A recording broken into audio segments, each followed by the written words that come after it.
Flat ಹತ್ರ car ನಿಲ್ಲಿಸಿ ಆರೋಹಿ ಒಳಗಡೆ ಹೋಗ್ತಾಳೆ. ಹಾಲ್ನಲ್ಲಿ ಮೊಬೈಲ್ನಲ್ಲಿ ಗೇಮ್ ಆಡ್ತಾ ಕೂತಿರ್ತಾನೆ ರಾಮ್. ತಲೆ ಎತ್ತಿ ಎದುರಿಗಿರೋ ಆರೋಹಿ ಕಡೆ ನೋಡಿ ತಕ್ಷಣ ಅವಳ ಹತ್ರ ಹೋಗಿ ಅಪ್ಕೊಳ್ತಾನೆ ರಾಮ್. ಆರೋಹಿ ಕೂಡ ಅವನ ಸುತ್ತ ಕೈ ಹಾಕ್ತಾಳೆ. ಹೇಗಿದ್ಯಾ? ನಿನ್ನೆದುರಿಗೆ ಇದೀನಲ್ಲ, ನೀನೇ ಹೇಳು ಹೇಗಿದ್ದೀನೋ ಅಂತ ನಗ್ತಾಳ ಆರೋಹಿ. ಕೆಲಸದ ಬಗ್ಗೆ ನಿನ್ನ ಡೆಸಿಷನ್? ಅದೇ ಫೈನಲ್ ರಾಮ್. ನನ್ನ ಜೀವನ ಅಂದರೆ ಅದು ಸುಮೇಧ್ ಅಷ್ಟೇ. ನಮ್ಮ ಮಧ್ಯೆ ಇನ್ಯಾವ ತೊಂದರೆಯೂ ಇರಬಾರ್ದು ಅಂದ್ಕೊಂಡಿದ್ದೀನಿ ಅಂತಾಳ ಆರೋಹಿ. ಹಾಗಿದ್ಮೇಲೆ ಸುಮೇಧ್ ಕೂಡ ನಿನಗೋಸ್ಕರ ತನ್ನ ಪ್ರೊಫೆಷನನ್ನು ಬಿಡಬಹುದಲ್ವಾ? ಆ ಮಾಫಿಯಾ ಪ್ರಪಂಚ ಅವನ ಆಯ್ಕೆ ರಾಮ್. ಆದರೆ ಈ ಏಜೆಂಟ್ ಕೆಲಸ ನನ್ನ ಗುರಿ ಖಂಡಿತ ಅಲ್ಲ. ಆ ಸಮಯದಲ್ಲಿ ನನ್ನನ್ನು ಇದರಲ್ಲಿ ಎಳೆದದ್ದು ಕಬೀರ್. ನನ್ನ ಮನಸ್ಸನ್ನು ಪೂರ್ತಿಯಾಗಿ ಮ್ಯಾನ್ಪುಲೇಟ್ ಮಾಡ್ದ ಅಂತಾಳ ಆರೋಹಿ. ನಿನಗಷ್ಟೊಂದು ತೊಂದರೆ ಇದ್ದರೆ ಇಲ್ಲಿಗೆ ಯಾಕೆ ಬಂದೆ ಅಂತ ಮೆಟ್ಟಿಲು ಇಳಿಯುತ್ತಾ ಅವರ ಕಡೆ ಬರ್ತಾ ಕೇಳ್ತಾನೆ ಕಬೀರ್. ಅವನ ಧ್ವನಿ ಕೇಳಿ ಇಬ್ಬರು ಆ ಕಡೆ ನೋಡ್ತಾರೆ.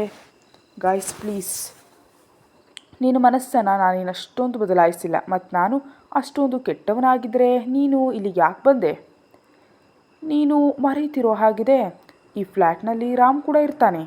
ಮತ್ತು ನಾನು ರಾಮ್ನನ್ನು ಭೇಟಿಯಾಗೋದಕ್ಕೆ ಬಂದಿದ್ದೀನಿ. ರಾಮ್ ಕಡೆ ಒಂದು ಸಲ ನೋಡಿ ಭೇಟಿ ಆದ್ರಲ್ವೇ, ಇನ್ನು ಇಲ್ಲಿಂದ ಹೋಗು ಅಂತ ಬಹಳ ರ್ಯಾಶ್ ಆಗಿ ಹೇಳ್ತಾನೆ ಕಬೀರ್. ಹೋಗೋದಿಲ್ಲ. ನೀನೇನು ಮಾಡ್ತೀಯಾ? ಅವಳು ಭುಜವನ್ನು ಗಟ್ಟಿಯಾಗಿ ಹಿಡಿದು ಎಳ್ಕೊಂಡು ಹೋಗಿ ಹೊರಗೆ ಹಾಕ್ತೀನಿ ಅಂತಾನೆ ಕಬೀರ್. ನನ್ನನ್ನು ಮುಟ್ಟೋದಕ್ಕೆ ಇನ್ನೊಮ್ಮೆ ಧೈರ್ಯ ಮಾಡಬೇಡ ಅಂತ ಕೋಪದಿಂದ ಅವನ್ನ ತಳ್ಳಿ ಅಲ್ಲಿಂದ ಹೊರಟು ಹೋಗ್ತಾಳ ಆರೋಹಿ. ಏನಿದು ಇಂಥ ವರ್ತನೆ ಕಬೀರ್ ಅಂತ ಕೋಪದಿಂದ ಕೇಳ್ತಾನೆ ರಾಮ್. ಅವಳಿಗೆ ಇದು ಬೇಕಿತ್ತು. ಸುಮ್ಮನಿರು ರಾಮ್, ನಾನು ನಿನ್ನೆ ಏನು ಅನ್ನಲಿಲ್ಲ ಅಂದರೆ ಅದರ ಅರ್ಥ ನಿನ್ನೆ ನೀನು ತಪ್ಪಿರಲಿಲ್ಲ ಅಂತಲ್ಲ. ನಾನು ಸುಮ್ಮನಿದ್ದೆ ಯಾಕಂದರೆ ನೀನು ನನ್ನ ಸೀನಿಯರ್ ಮತ್ತು ಆರೋಹಿ ನನ್ನನ್ನು ಭೇಟಿಯಾಗೋದಕ್ಕೆ ಬಂದಿದ್ದಾಳೆ. ಮಧ್ಯದಲ್ಲಿ ನೀನು ತಲೆ ಹಾಕೋ ಅಗತ್ಯ ಇರಲಿಲ್ಲ.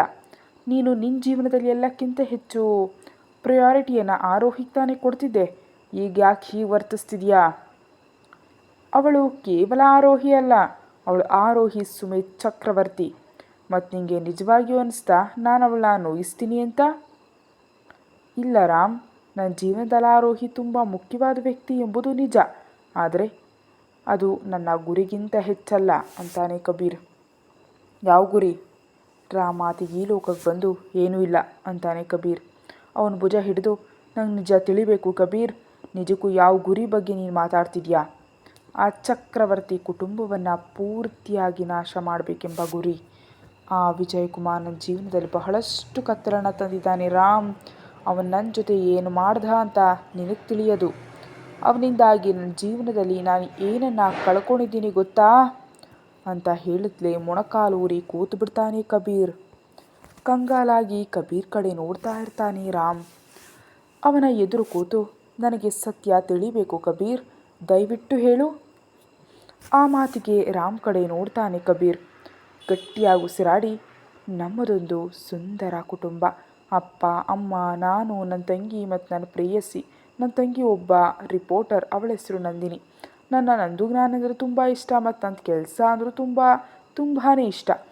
ಆದರೆ ಆ ಕೆಲಸವೇ ಅವಳನ್ನ ಅಂತಿನ್ಯಾವುದೋ ಮಾತು ಹೇಳಲಾಗದೆ ಸುಮ್ಮನಾಗ್ತಾನೆ. ಅವನು ಬೆನ್ನು ಸವರ್ತಾ ನೀರಿನ ಬಾಟಲಿ ಕೊಡ್ತಾ, ಶಾಂತನಾಗು ಕಬೀರ್, ನನಗೆ ನೀನು ಪೂರ್ತಿ ಕತೆ ಹೇಳು ಅಂತ ಕೇಳ್ತಾನೆ ರಾಮ್. ಕಬೀರ್ನನ್ನು ತಾನು ಒತ್ತಾಯಿಸ್ತಿದ್ದೀನಿ ಅಂತ ರಾಮ್ ತಿಳಿದಿದೆ. ಆದರೆ ಕಬೀರ್ ಬಗ್ಗೆ ಪೂರ್ತಿಯಾಗಿ ತಿಳಿಯೋದು ಕೂಡ ಬಹಳ ಮುಖ್ಯ. ಸತ್ಯಗಳು ಹೊರಗೆ ಬರೋದು ಅದಕ್ಕಿಂತ ಮುಖ್ಯ. ಈಗ ರಾಮ್ ಈ ಕತೆ ತಿಳಿದಿದ್ದರೆ ಮುಂದೆ ಕಬೀರ್ ಯಾರಿಗೆ ಯಾವ ಹಾನಿ ಮಾಡ್ತಾನೋ ತಿಳಿಯದು. ಈಗಾಗಲೇ ಕಬೀರ್ ಯಾವುದೋ ಹಾಗೆಯನ್ನು ಮನಸ್ಸಿನಲ್ಲೇ ಇಟ್ಕೊಂಡಿದ್ದಾನೆ. ಅದಕ್ಕೆ ಬೇಕಂತಲೇ ಆರೋಹಿಯನ್ನು ಈ ವೃತ್ತಿಗೆ ಎಳೆದಿದ್ದಾನೆ. ಕಬೀರ್ ತುಂಬ ಒಳ್ಳೆಯವನು, ಆದರೆ ಅವನ ಹಿಂದೆ ಇರುವ ಆ ನೋವು ಏನಂತ ತಿಳಿಬೇಕು. ಅದು ತಿಳಿಯದ ಹೊರತು ರಾಮ್ ಏನನ್ನೂ ಮಾಡೋದಕ್ಕೆ ಸಾಧ್ಯವಿಲ್ಲ. ಅದಕ್ಕೆ ಕಬೀರ್ ನೀರು ಕುಡಿದ ಮೇಲೆ ದಯವಿಟ್ಟು ನನ್ನ ಜೊತೆ ಹೇಳ್ತೀಯಾ ಅಂತ ಕೇಳ್ತಾನೆ ರಾಮ್. ಅವನ ಕಡೆ ನೋಡಿ ಹೇಳೋದಕ್ಕೆ ಶುರು ಮಾಡ್ತಾನೆ ಕಬೀರ್. 5 ವರ್ಷಗಳ ಹಿಂದೆ ಬೇಗ ತಿಂಡಿ ತಿಂತಿರ್ತಾಳೆ ನಂದಿನಿ. ನಂದು ಯಾಕಿಷ್ಟು ಗಡಿಬಿಡಿಯಲ್ಲಿ ತಿಂದಿದೆಯಾ, ಎಲ್ಲಿಗೆ ಹೋಗ್ತಿದ್ಯಾ ಅಂತ ಕೇಳ್ತಾನೆ ಕಬೀರ್. ಅಣ್ಣಯ್ಯ, ನನಗೊಂದು ದೊಡ್ಡ ಇನ್ಫಾರ್ಮೇಷನ್ ಸಿಕ್ಕಿದೆ. ಎಲ್ಲ ಪ್ರೂಫ್ಸ್ ನನ್ನ ಕೈಗೆ ಸಿಕ್ಕರೆ ನಾಳೆ ಬೆಳಿಗ್ಗೆ ಆ ಚಕ್ರವರ್ತಿ ಕುಟುಂಬ ಎಷ್ಟು ಕ್ರೂರವಾಗಿ ಮನುಷ್ಯರ ಪ್ರಾಣ ತೆಗೆದಿದ್ದಾರೆ ಎಂಬುದರ ಬಗ್ಗೆ ಪತ್ರಿಕೆ ಮತ್ತು ಟಿ ವಿಲಿ ಹೆಡ್ಲೈನ್ಸ್ ಬರುತ್ತಣ್ಣಯ್ಯ. ನಂದುವಿನ ಎರಡು ಭುಜಗಳನ್ನ ಹಿಡಿದು. ಆದರೆ ಇದು ಅಪಾಯಕಾರಿ ನಂದು ಅಂತಾನೆ ಕಬೀರ್. ಅವನ ಕಡೆ ನೋಡ್ತಾ, ನೀನು ನನಗೆ ಈ ವಿಷಯ ಹೇಳ್ತಿದ್ಯಾ? ನೀನು ಈಗಾಗಲೇ ಅಂತ ಅಪಾಯಕಾರಿ ಕೆಲಸ ಮಾಡ್ತಿದ್ಯಾ? ನಿಜಕ್ಕೂ ಈ ಏಜೆಂಟ್ ಕೆಲಸ ಈ ರಿಪೋರ್ಟರ್ ಕೆಲಸಕ್ಕಿಂತ ಎಷ್ಟು ರಿಸ್ಕ್ ಗೊತ್ತಾ ಅಂತಾಳೆ ನಂದು. ಆದರೆ ನೀನು ಒಬ್ಬಳೇ ಅಲ್ಲಿಗೆ ಹೋಗ್ತಿದೆಯಲ್ವೇ, ಅದೇ ನನ್ನ ಭಯ ನಂದು ಅಂತಾನೆ ಕಬೀರ್. ಒಬ್ಬ ಅತಿಯಾದ ಕಾಳಜಿ ತೋರಿಸೋ ಅಣ್ಣನಂತೆ ವರ್ತಿಸ್ಬೇಡ ಸರಿನಾ ಅಂತ ಗಂಭೀರವಾಗಿ ಹೇಳ್ತಾಳೆ ನಂದು. ಹಾಂ ಸರಿ, ಅದು ಒಳ್ಳೆಯದು. ನಾನು ಹೋಗ್ತಿದ್ದೀನಿ. ನನ್ನ ಅತ್ತಿಗೆಯನ್ನು ಜಾಗ್ರತೆಯಾಗಿ ನೋಡ್ಕೊ. ಅವಳು ಪ್ರೆಗ್ನೆಂಟ್ ಎಂಬ ವಿಷಯ ಮರಿಬೇಡ. ನಿಮ್ಮ ಅತ್ತಿಗೆ ನನ್ನ ಹೆಂಡತಿ, ಅವಳು ಗರ್ಭಿಣಿ ಅಂತ ನಂಗೆ ಚೆನ್ನಾಗಿ ನೆನಪಿದೆ ಸರಿನಾ ಅಂತ ಸ್ವಲ್ಪ ತಮಾಷೆಯ ಸಿಟ್ಟಿನಲ್ಲಿ ಹೇಳ್ತಾನೆ ಕಬೀರ್. ಮಗುವಿಗೆ ತಂದೆ ಆಗ್ತಿದ್ರು ಇನ್ನು ಪುಟ್ಟ ಮಗುವಿನಂತೆ ಮಾತಾಡ್ತಾನೆ ಅಂತ ಮನಸ್ಸಿನಲ್ಲಿ ಅಂದ್ಕೊಂಡು, ಸರಿ ಅಣ್ಣಯ್ಯ ಅಂತ ಅಲ್ಲಿಂದ ಹೊರಟು ಹೋಗ್ತಾಳೆ ನಂದು. ಹೋಗ್ತಾ ಇರೋ ನಂದು ಕಡೆ ನೋಡ್ತಿರೋ ಕಬೀರ್ಗೆ ಯಾಕೋ ಒಂದು ರೀತಿಯ ಕೆಟ್ಟ ಭಾವನೆ ಉಂಟಾಗುತ್ತೆ. ಅದು ಏನಂತ ಅವನಿಗೂ ಆ ಕ್ಷಣದಲ್ಲಿ ಅರ್ಥ ಆಗೋದಿಲ್ಲ. ಹಾಗೆ ಅನ್ನಿಸ್ದಾಗ ನಂದುವನ ಎಲ್ಲಿಗೂ ಹೋಗದಂತೆ ತಡೆದಿದ್ರೆ ಚೆನ್ನಾಗಿರ್ತಿತ್ತು. ಅಷ್ಟರವರೆಗೆ ಹಿಡಿ ರಾಮ್ ಕಡೆ ನೋಡ್ತಾನೆ ಕಬೀರ್. ನಂತರ ಏನಾಯಿತು ಹೇಳು ಕಬೀರ್ ಅಂತ ಕುತೂಹಲದಿಂದ ಕೇಳ್ತಾನೆ ರಾಮ್. ಯಾವುದರ ಬಗ್ಗೆ ನಾನು ಹೆದರಿದ್ನೋ ಅದೇ ನಡೀತು ಅಂತ ಮತ್ತೆ ಹೇಳೋದಕ್ಕೆ ಶುರು ಮಾಡ್ತಾನೆ ಕಬೀರ್. ಹೆಡ್ ಕ್ವಾರ್ಟರ್ಸ್ನಲ್ಲಿ ಒಬ್ಬ ಅಪರಾಧಿ ಬಗ್ಗೆ ಫೈಲ್ ಚೆಕ್ ಮಾಡ್ತಿರ್ತಾನೆ. ಅಷ್ಟರಲ್ಲಿ ಅವನಿಗೆ ಬೇರೊಂದು ನಂಬರ್ನಿಂದ ಫೋನ್ ಬರುತ್ತೆ.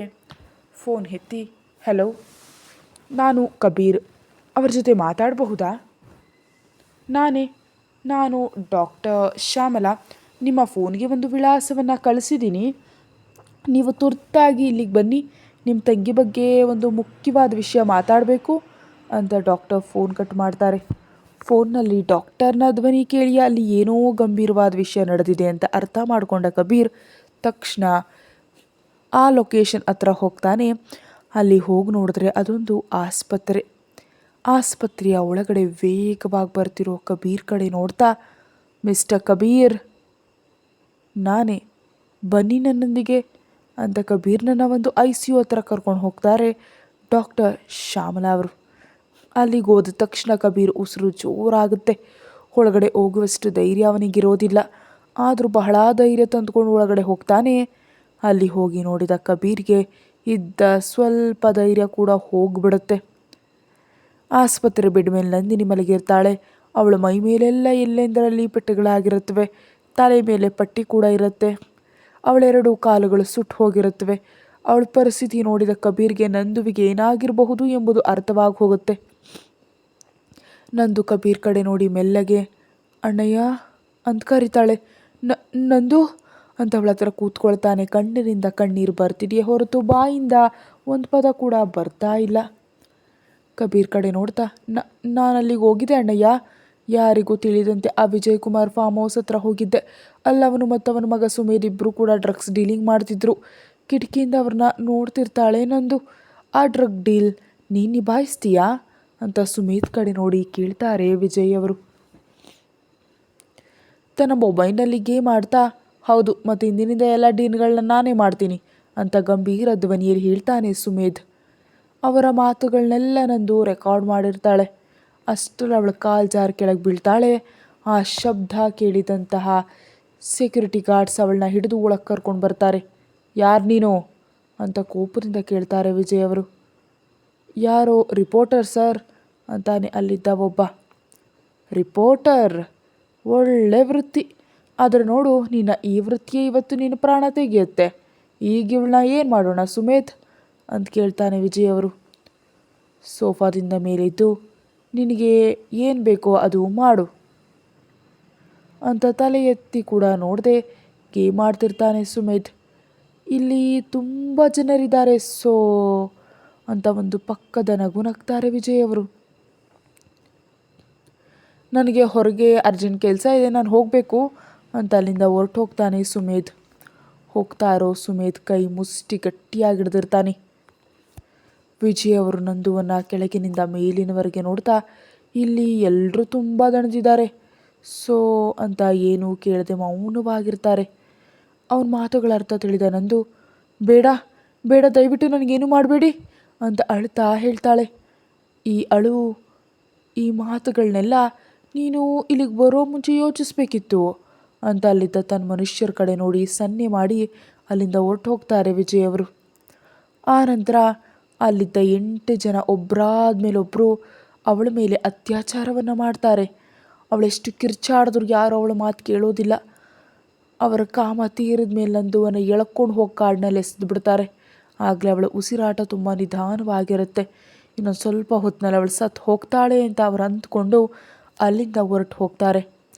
ಆ ರಸ್ತೆಯ ಕಡೆಯಿಂದ ಹೋಗ್ತಿದ್ದ ಡಾಕ್ಟರ್ ಶ್ಯಾಮಲಾ ಅವರು ಅಂಥ ಸ್ಥಿತಿಯಲ್ಲಿ ಬಿದ್ದಿದ್ದ ನಂದುವನ್ನು ನೋಡಿ ಆಸ್ಪತ್ರೆ ಕರ್ಕೊಂಡು ಬರ್ತಾರೆ. ಗಂಟೆ ನಂತರ ಮೆಲ್ಲ ಕಣ್ಣು ತೆರೆದ ನಂದು ತನ್ನ ಅಣ್ಣನ ನಂಬರ್ ನೀಡಿ ಫೋನ್ ಮಾಡಿ ಬರೋದಕ್ಕೆ ಹೇಳಿ ಡಾಕ್ಟರ್ ಶ್ಯಾಮಲಾ ಅವರನ್ನು ಬೇಡ್ಕೊಳ್ತಾಳೆ. ಕೂಡಲೇ ಕಬೀರ್ಗೆ ಫೋನ್ ಮಾಡಿ ಅಲ್ಲಿ ಕರೆಸ್ತಾರೆ ಡಾಕ್ಟರ್ ಶ್ಯಾಮಲಾ ಅವರು. ಎಲ್ಲವನ್ನ ಹೇಳಿದ ನಂತರ ಕಬೀರ್ ಕಡೆ ನೋಡಿ ಅಳ್ತಾ, ಎಲ್ಲ ಮುಗಿದೋಯ್ತಣ್ಣಯ್ಯ, ನಾನು ಅಲ್ಲಿಗೆ ಹೋಗಬಾರ್ದಿತ್ತು ಅಂತ ಅಳ್ತಾ ಇರ್ತಾಳೆ ನಂದು. ಕಬೀರ್ ಕಣ್ಣಲ್ಲಿ ಕಣ್ಣೀರಿನ ಜೊತೆಗೆ ಕೋಪ ಕೂಡ ಅಷ್ಟೇ ಇರುತ್ತೆ ಆ ಸಮಯದಲ್ಲಿ. ನಾನು ನಾನು ಅಂತಿದ್ದ ನಂದು ಕಬೀರ್ ಕೈ ಹಿಡಿತಾಳೆ. ಆದರೆ ಇನ್ನೇನು ಮಾತನಾಡದೆ ಮೌನವಾಗಿಬಿಡ್ತಾಳೆ. ಆ ರೂಮ್ ಪೂರ್ತಿ ಸ್ಮಶಾನ ಮೌನ. ಕಬೀರ್ ಹೃದಯ ನಿಂತ ಹಂತಕ್ಕೆ ಬರುತ್ತೆ ನಂದುವನ್ನು ನೋಡಿ. ಅಷ್ಟರಲ್ಲಿ ಡಾಕ್ಟರ್ ಶ್ಯಾಮಲಾ ಅವರು ನನ್ನನ್ನು ಕ್ಷಮಿಸಿ, ಅವಳು ಇನ್ನಿಲ್ಲ ಅಂತ ಅಲ್ಲಿಂದ ಹೊರಟು ಹೋಗ್ತಾರೆ. ನಂದುವಿನ ಹಣೆ ಮೇಲೆ ಮುತ್ತಿಟ್ಟು, ನಾನು ನಿನ್ನನ್ನು ದ್ವೇಷಿಸ್ತೀನಿ ನಂದು, ನಿನ್ನನ್ನು ಬಿಟ್ಟು ಹೋಗ್ಬಿಟ್ಟೆ ಅಂತ ಗಟ್ಟಿಯಾಗಿ ನಂದುವನ್ನು ಹಿಡಿದು ಅಳ್ತಾನೆ. ಅಷ್ಟರಲ್ಲೇ ಶ್ಯಾಮಲಾ ಅವರು ಬಂದು ಕಬೀರ್ ಕಡೆ ನೋಡ್ತಾ, ನಾವು ಅವಳ ಮೈ ಮೇಲಿಂದ ಸಾಕ್ಷಿ ಸಂಗ್ರಹಿಸಿದ್ದೀವಿ, ಎಷ್ಟು ಜನ ಅವಳನ್ನು ಬಳಸ್ಕೊಂಡಿದ್ದಾರೋ ತಿಳಿಯದು ಅಂತ ಡಾಕ್ಟರ್ ಮೌನವಾಗ್ತಾರೆ. ಗಟ್ಟಿಯಾಗಿ ಕಣ್ಣು ಮುಚ್ಕೊಂಡಿರ್ತಾನೆ ಕಬೀರ್. ಅವನ ಕಣ್ಣಿಂದ ಕಣ್ಣೀರು ಧಾರೆ ಧಾರೆಯಾಗಿ ಅರಿತಾ ಇರುತ್ತೆ. ಅಳ್ತಾ ಇರುವಂಥ ಕಬೀರ್ ಕಡೆ ನೋಡಿ ಅವನನ್ನು ಗಟ್ಟಿಯಾಗಿ ಅಪ್ಕೊಳ್ತಾನೆ ರಾಮ್. ಎದುರಿಗಿನ ಗೋಡೆ ಕಡೆ ನೋಡ್ತಾ, ನನ್ನ ನಂದುವಿಗೆ ನಡೆದ ಅನ್ಯಾಯಕ್ಕೆ ನಾನು ಹಾಗೆ ತೀರಿಸ್ಕೊಳ್ತೀನಿ ರಾಮ್, ನಾನು ಏನು ತಪ್ಪು ಮಾಡ್ತಿದ್ದೀನಿ ಹೇಳು ಅಂತ ಅಮಾಯಕಿ ಜೊತೆ ಅಷ್ಟು ಘೋರವಾಗಿ ಅಂತ ಇನ್ನೂ ಹೇಳಲಾಗದೆ ಅಲ್ಲಿಂದ ಎದ್ದು ತನ್ನ ರೂಮ್ಗೆ ಹೊರಟೋಗ್ತಾನೆ ಕಬೀರ್. ರಾಮ್ ಆಗಲೇ ಆಘಾತದಲ್ಲಿ ಇರ್ತಾನೆ. ಕಬೀರ್ ಜೊತೆ ಇನ್ನೇನು ಮಾತಾಡಬೇಕು ಅಂತ ಅವನಿಗೂ ತಿಳಿಯೋದಿಲ್ಲ. ಯಾಕಂದರೆ ಹಾಗಾಗಬಾರ್ದಿತ್ತು, ತುಂಬ ತಪ್ಪು ನಡೀತು ನಂದುವಿನ ಜೊತೆ. ಮತ್ತು ಕಬೀರ್ ಕೋಪದಲ್ಲೂ ಅರ್ಥ ಇದೆ ಅಂತ ಅಂದ್ಕೊಳ್ತಾನೆ ರಾಮ್.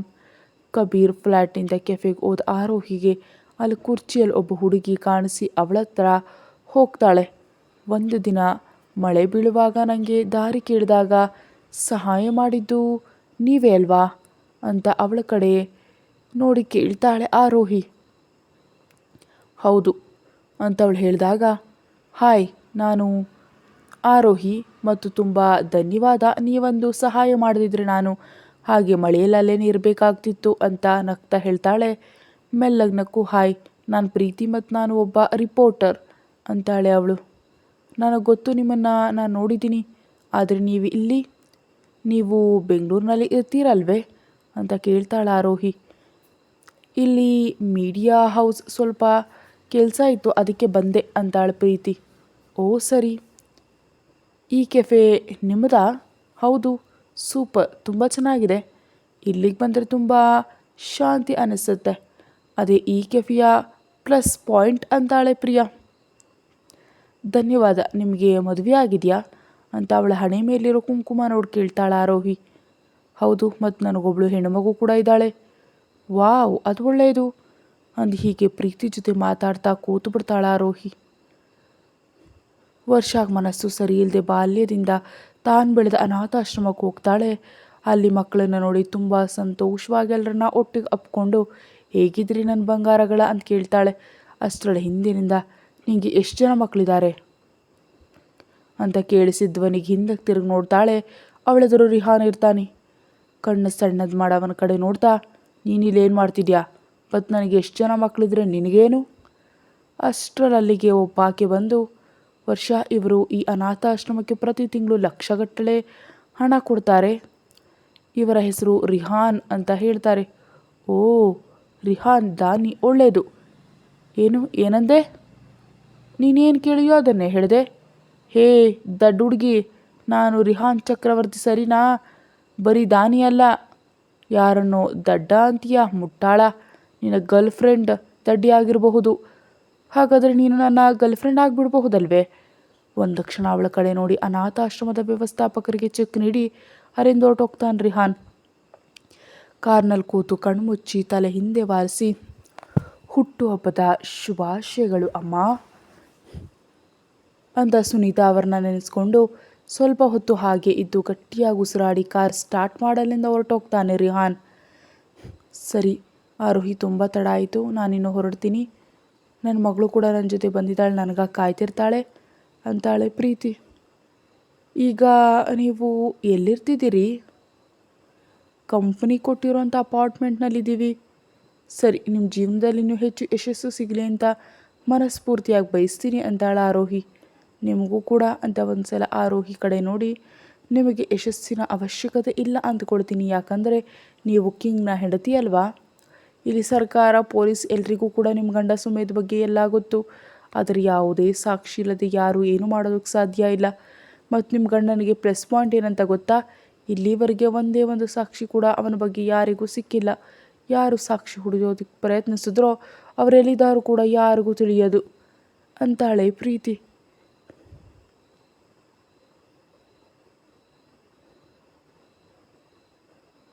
ಏನು ಮಾತಾಡದೆ ಮೌನವಾಗಿರ್ತಾಳೆ ಆರೋಹಿ. ಸರಿ ಆರೋಹಿ, ನಾನಿನ್ನು ಹೊರಡ್ತೀನಿ ಅಂತ ಅಲ್ಲಿಂದ ಹೊರಟು ಹೋಗ್ತಾಳೆ ಪ್ರೀತಿ. ಭವಿಷ್ಯದಲ್ಲಿ ಏನಾದರೂ ಆಗಲಿ, ನಾನು ಯಾವಾಗಲೂ ನಿನ್ನ ಜೊತೆಯಾಗಿ ನೀನು ಬೆಂಬಲಕ್ಕಿರ್ತೀನಿ ಸುಮೇಧ್. ಈ ಇಡೀ ಪ್ರಪಂಚ ನನಗೆ ಎದುರಾದರೂ ನಂಗೆ ಬೇಜಾರಿಲ್ಲ. ನೀನೆಲ್ಲರ ಜೀವನದಲ್ಲಿ ವಿಲ್ಲನ್ ಇರ್ಬೋದು, ಆದರೆ ನನಗೆ ಮಾತ್ರ ನೀನೇ ನನ್ನ ಹೀರೋ ಅಂತ ತನ್ನ ಕ್ಯಾಬಿನ್ಗೆ ಹೋಗ್ತಾಳೆ ಆರೋಹಿ. ಹೆಚ್ಚಿನ ವೀಡಿಯೋಗಾಗಿ ಚಾನಲ್ಗೆ ಸಬ್ಸ್ಕ್ರೈಬ್ ಮಾಡಿ. Thank you so much for all your support.